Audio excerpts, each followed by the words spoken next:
Mitchell Martin is our best fan elite tier member. Thank you so much for your patronage. It really helps us. Welcome to Season 1, Episode 10 of DreamWorks' She-Ra and the Princesses of Power. This episode is called The Beacon, and hi, I'm Megan the Fangirl. And I'm the Bagel Ghost. And this episode starts basically where the last episode ended, with all of the princesses being gathered and talking about how Entrapta was only lost because the princesses were together. Which is not a logical conclusion to draw. I mean, somewhat it is, because had they not been together, they wouldn't have attacked the Fright Zone and Entrapta wouldn't have gotten lost along the way. But in response to this, all the princesses decide to disband the Princess Alliance and go their separate ways. They all shut down their kingdoms in their own way. Perfuma makes a vine statue for Entrapta, which is kind of funny because Perfuma, most of all, seemed to not like Entrapta. She was very vocal about it. But we see Frosta putting up ice shards to block off snows and the sea gate being locked down. And so Adora, Beau, and Glimmer go back to Bright Moon, and Queen Angella is there immediately going, "Oh my gosh, I'm so glad that you're okay, Glimmer. What happened?" And everybody's just collectively like, "Shush, you don't need to know, Queenie." This is the one time that you really can't shrug it off with your mom. Not only were you kidnapped, but a princess was killed or believed to have died in battle. And Angella knows this, and she's asking questions about this, and they're just like, "No, you don't need this information." Glimmer goes off to recharge, claiming that she's just drained of her powers, but really Glimmer has this red shocky thing that happens every so often for no reason. Like my bones. Like your bones? My bones, they don't feel good. They electrocute you? Can't just let the joke happen, can you, huh, German? If there was a joke there, maybe I could. Be funny. So Glimmer's powers are really off, and over in the Fright Zone, Hordak is furious, and he's screaming at Shadow Weaver that you not only lost Princess Glimmer, but you knew that Adora was She-Ra this entire time and you said nothing? And Shadow Weaver tries to play it off in this very manipulator way of, well, yes, that's why I wanted Adora back so badly. And that immediately goes south for her because the very logical criticism is brought up, like, you invited danger for someone who knew our floor plans and tactics very intimately back into our facility? Facility camp. I don't know how the Fright Zone is classified. Military camp, I think. But yes, to taunt Adora into coming back to the Fright Zone, knowing that she has She-Ra powers, even if you take her sword, you know, she could get the sword back. You just can't predict that. It does seem very reckless when they could have just battled her in snows or something similar to that. We see red eyes in the air vent. Whoa! I thought they were more neon pink eyes in the vent. Neon pink is a lot pinker than I think you think it is. It's a reddish pink. I also think it's interesting that Catra has this conversation, I believe, with Scorpia going, well, if Shadow Weaver wanted to steal the credit for getting Princess Glimmer, then she can take all the downfall for whatever happened, which is probably another motivating factor as to why Catra gave the sword back to Adora. Well, Catra's whole incentive here is to take over as the new Shadow Weaver. You can't do that if Shadow Weaver's in the way, so the only way for Catra to win is for Shadow Weaver to either get promoted or to go away. And it's kind of this thing of your success is my success, but your failure is also my success, and Catra's exploiting that. And I do love Catra and how intelligently she is able to be two-faced and manipulative. She is like Shadow Weaver, but she thinks ahead. She thinks of the consequences, and she does. Well, because she gets yelled at. Because Shadow Weaver didn't have a Shadow Weaver, so Catra's been able to learn not only how Shadow Weaver acts, but how to act around Shadow Weaver and get past her manipulative things for what happens next. Because I'm sure in the past when Catra has tried to act like Shadow Weaver, she's gotten in trouble for it. So Catra has learned every time how to be better at lying and manipulating. Oh, the most useful skills to teach our girls. Well, it's like if you catch somebody cheating, the only thing you can really do is break up with them or completely let it go. Because if you try to confront them, all you're doing is creating a better cheater. They'll tell you everything you want to hear, but then they're just gonna do the same things and hide it better. I have lots of experience, yes, with your father. Moving on. So back over in Bright Moon, Glimmer is trying to recharge under the, what is it called, the Moonstone? I think so. I forget what it's called. It's a gem. But trying to recharge only makes the red electrocution glitching worse. And then rapid fire cut back to Catra, sniffing around in the hallways while she's talking to Scorpia, and finding Entrapta in the vents. And Entrapta, being just the sweetest, purest person in the world, is just like, hi? Not even, oh no, or I should run. She just sits there and waits for whatever happens next. I love that while Catra is sniffing, Scorpia does not have any idea why she's doing that. She just taps on the wall like, yep, that's concrete. Well, they just had an inspector. Maybe it's moldy.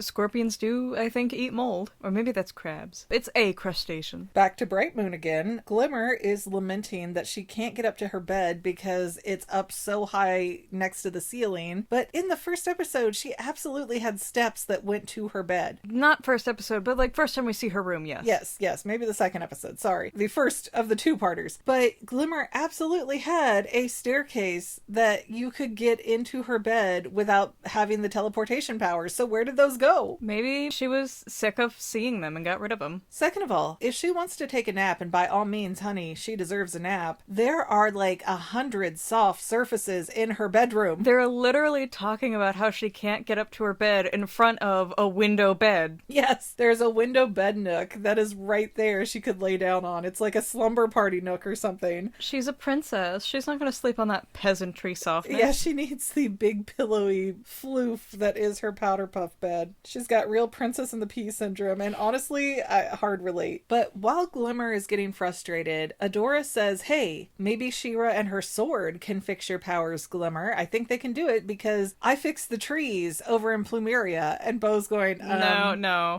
you didn't. And She-Ra, was able to fix the Sea Gate. Glimmer's not a piece of technology, honey. Like, please don't test your sword on her. And Bo is very reasonable, but very ignored because he's a boy. How dare he have opinions? How dare he? You get out in the shed and you make me something, you tool. Getting very aggressive there. Hey, do you know how many get back in the kitchen comments I've seen over the years? No, you get back in the shed with the other tools. Me? All the men, dang it. All the misogynistic men. They better make me a squirrel-proof bird feeder. So as Glimmer is agreeing that Adora should fix her with the sword and not listening to Bo whatsoever, we cut back over to Entrapta being all, not exactly chained, but she's like handcuffed to the wall kind of a scenario. And her hair is... Yeah, and her hair is trying to break her out. Yes, they have no idea she has hair hands. I feel like they have to because they handcuffed her hair too. It could have been soft then. She seems to be able to make it, a normal hairstyle versus hands at her own whim. And may I say, for a princess with known hair powers, handcuffing her hair, which can go soft and maneuver, it's hair! You're not gonna lock it down. There should have been a paste. If you want to trap her, trapped ya. But if you want to trap her, you put her in like one of those glue mouse traps. You know the ones. I wonder if you put Entrapta in a sensory deprivation tank if she would go insane. But it is a good point though. They did chain up Entrapta's hair, so they knew it could do something. They knew she could walk with it or whatever else, but they didn't seem concerned with how to keep the hair from moving through these handcuffs when it is hair, and it is differently pliable in these situations. But when Catra comes into the room and she's trying to threaten Entrapta and scare her and use one of their laser wand things, Entrapta just snatches it with her hair, and she has no fear whatsoever. Okay, to be fair, one, her hair hands are free, and two, she built a kingdom where there are killer robots on the probably semi-regular. She knows. But Entrapta not only takes the taser wand and shoots it off, not even in a threatening, I'm gonna get out of here way, but in a very, ooh, what's that do kind of way. And she just speaks so freely to Catra and Scorpia as if she has no concept of what sides are. I mean, she didn't even know she was part of the rebellion. No, she knew she was in the rebellion. She just had no cares about who she was fighting in this rebellion. She just wanted some friends. She really did. And then Catra starts telling her honestly really true things about her friends leaving her behind. Like, they didn't even look. Yeah, I said that last time and you're like, well, the room blew up. Why would they look? What was that? But while Entrapta's insisting that no, my friends are going to come back for me, they are, so I just need to stay in one place because that's the best odds statistically, Catra's all like, they left me behind like I was nothing too. I think you belong with us. Don't you think that? I don't think they're coming for you. They're not going to come. And Entrapta does not believe Catra at first, but then she makes a log tape and realizes she's been missing for 45 hours without her friends coming for her. And you see it wash over Entrapta that, oh, they're really not coming back for me. What I think is kind of odd is the fact that Entrapta, you're like an adult person with a robot that is very accurate. You could have left at any point. She probably could have put some power boosters on Emily and just sailed right out of there, but she didn't. She waited. And part of why I think Entrapta waited is because she keeps mentioning, oh, all this Horde technology. I've been able to study it so well and I'm finding so many interesting things. And I've gotten so much work done compared to what I've been able to do outside of the Fright Zone. So I think Entrapta is kind of also playing in here while she's quote unquote waiting to be rescued. She's in the Jerry daycare. I'm leaving. All right, that was always allowed. So back in Bright Moon, in Glimmer's room, Adora is now She-Ra. She's got the sword and she's sort of anxiously going, heal Glimmer, heal Glimmer, heal Glimmer. Like she does not know how to activate anything. And Glimmer then suggests that maybe it's a slicing or stabbing motion. To Bo's horror, he's like, maybe we don't. Yes. Maybe we don't. Yes. Sword safety, guys. And the sword starts glowing. It kind of looks like it's gonna work, but then the red electrocution comes back and Glimmer is not happy. She's very in pain. She-Ra ends up throwing her sword and Bo screams again, sword safety. He's the only one that makes sense right now. Yeah.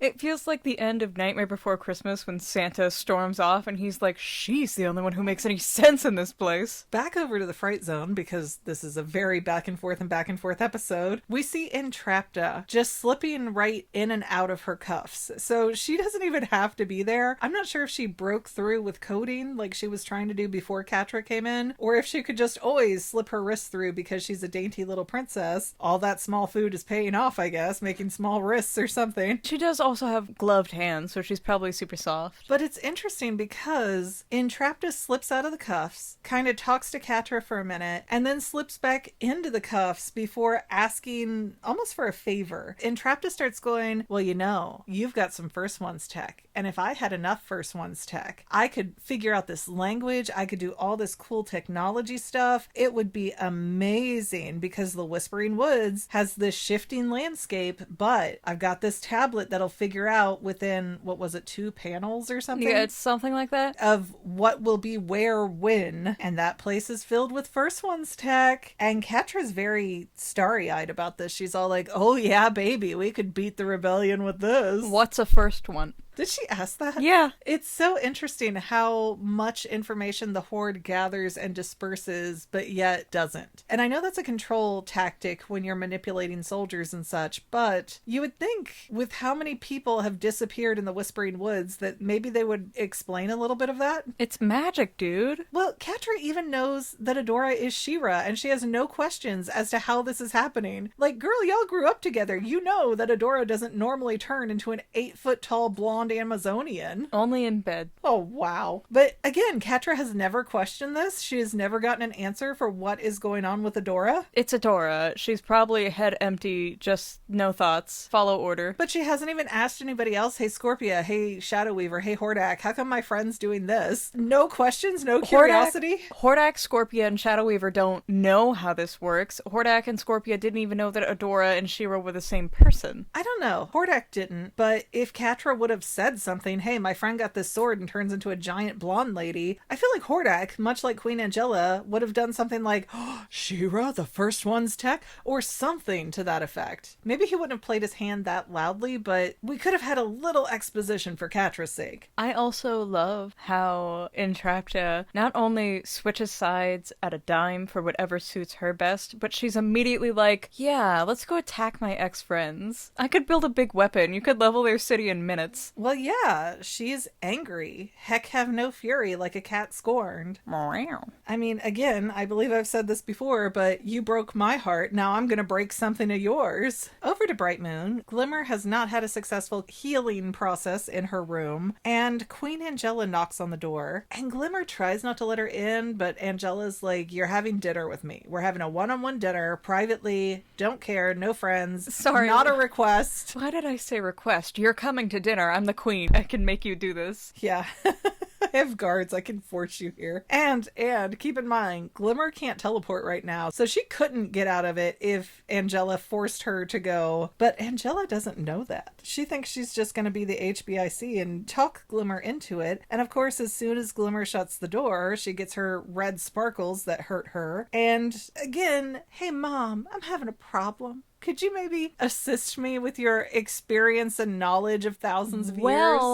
Well, if you're paying attention, we know that Glimmer is very proud and very stubborn. We know this. It's hard for her to ask for help. And we will have a very emotionally in-depth conversation later with her and her mother. I don't know that Glimmer is proud and stubborn so much as she feels like she has to prove herself. But again, yes, we will get into that later. However, She-Ra has decided that she needs to go to the place that Madame Raz showed her, I believe the mountains. Somewhere? It's in the Whispering Woods. It's a beacon. Because that's going to help her figure out her powers and heal Glimmer, something to that effect. So She-Ra trots off alone, as she insists to do. And then we cut back over to Catra's room with Shadow Weaver coming in. But it's interesting because Shadow Weaver's hair, it's still floating, it's still moving, but it's a lot lower than it was, as if her power is significantly less than it was. Hordak did say he could take her power away at any time. And it's very revealing here to me because Catra, she almost tries to have a heart-to-heart with Shadow Weaver and goes, oh, don't worry, I've been yelled at plenty of times, mostly by you, but still, tries to comfort Shadow Weaver and show her some compassion. And Shadow Weaver's kind of like, well, I always treated you badly because you deserved it. Because I wanted to prepare you for the world. Well, she shifts into that like a narcissistic mother would, but it starts off as, yeah, you got treated badly because you deserve to be treated badly. And when Catra does not bow down to this, when Catra is sort of repulsed further away by this, Shadow Weaver then manipulatively morphs into, oh, but I was hard on you because I wanted you to be strong and I wanted you to be your best. And let me tell you, if you have not had a parent who acts like that, congratulations, you have had a beautifully blessed life. I had a parent like that and a grandmother like that. She jiggled me in a Walmart when I was 10 years old. I wasn't even mad until my mother said something to me and I was like, hey, wait, yeah. Well, she jiggled you for the sake of highlighting that you were too fat for the clothes you wanted. That's an important factor here. She didn't just reach over and say jiggle jiggle. She jiggled your stomach in the middle of Walmart to make sure that you were aware that you were not good enough to have the clothes that you wanted. And I know this because she did it to me in a Gadzooks when I was trying to homecoming dress shop 20-something years ago. So she has a history. Wow. Back in Glimmer's room, Glimmer's kind of freaking out going, oh, I don't know what to do. I don't know what to tell my mom. And Bo has this whole breakdown of, it's all my fault. Tell her it's all my fault. Because if I hadn't gone to the princess prom with Perfuma, then I wouldn't have been kidnapped, so you wouldn't have been kidnapped, and oh, boo-hoo-hoo. And, you know, he cries. I'm mocking him a bit, but he does cry in a fair and manly way, I think. I don't want to shame Bo for crying. Good for you. You have emotions and you feel them. Huzzah. But She-Ra is out in the Whispering Woods, completely lost. She's going, oh, that rock looks familiar. Didn't I pass it before? So she marks it with an X because the sword is so strong it can do that. It can scar the rock. It turned a horse into a magical being, dog. You're gonna question this sword? But it didn't come out like a magical ray or something to leave a mark on the rock. It was just scratch. I was taking a bath. Da-da-da-da. But X marks the rock and on She-Ra goes through the Whispering Woods. Meanwhile, Glimmer is at dinner with her mother. She glitches in front of her. Angella is like, you need to actually tell me what's going on, which is fair and valid. I feel like the majority of times that we have seen Queen Angella, she has been a bit overbearing and overprotective, but I feel like this time she is way more than justified. Absolutely. And Glimmer goes into this whole crash out of,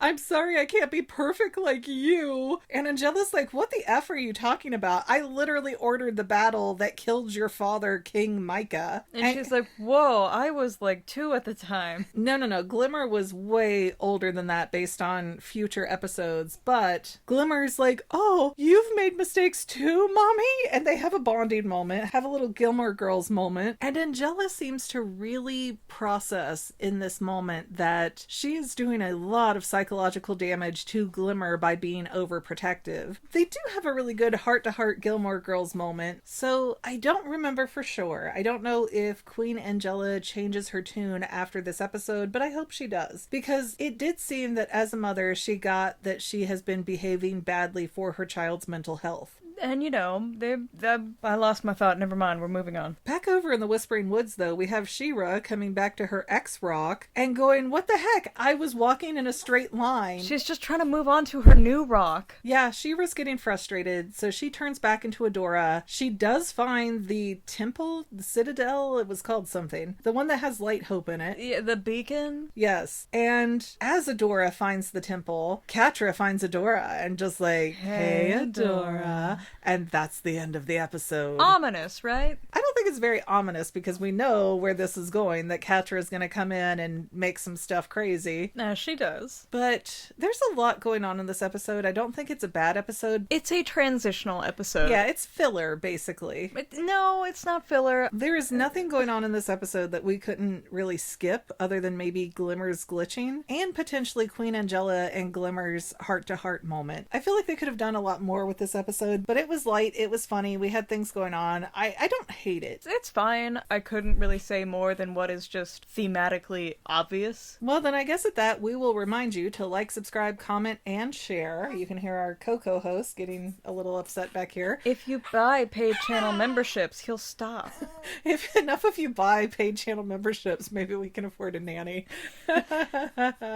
Anyways, we'll see you in the next episode where Catra and Adora are gonna, I'm sure, get emotional. Wow. See you then, guys. Bye. And to any of my members here on YouTube, a huge bottom of my heart thank you for all of your help and support. If you would like to become a paid channel member, there is a link in the description below. Thanks again, guys. Love you. Well, family members, we're almost done, but I want to invite you to hang out with me in some other places. I'm on Twitter and Instagram as my own personal self, and I have a Facebook page too, but I mostly just post photos over there. And sometimes people say, hey, McGann, I want to mail you something. How do I do that? Easy. Just click the About tab on my channel page, and my most current P.O. Box info will be right there. I also run another channel, The Family. It's really a hodgepodge channel where we might post anything. Oh yeah, and I also sell shirts and stickers and stuff with the Family and the Fangirl logos. If that is your cup of tea, I have a link in every description of every video. Finally, if you want to help out the Fangirl channel and make sure I'm putting out video essays for years to come, the best way you can help is by subscribing and watching more of my videos, whether they're new, old, whatever. Maybe even share one or two on social media, help spread the word. People who watch to the end of videos, like you, helps to tell the site, hey, this is a good video, we should recommend it to other people. So if you made it this far, leave me a comment of something like, hey, I made it to the end. Love ya. See you next time, family members. Bye.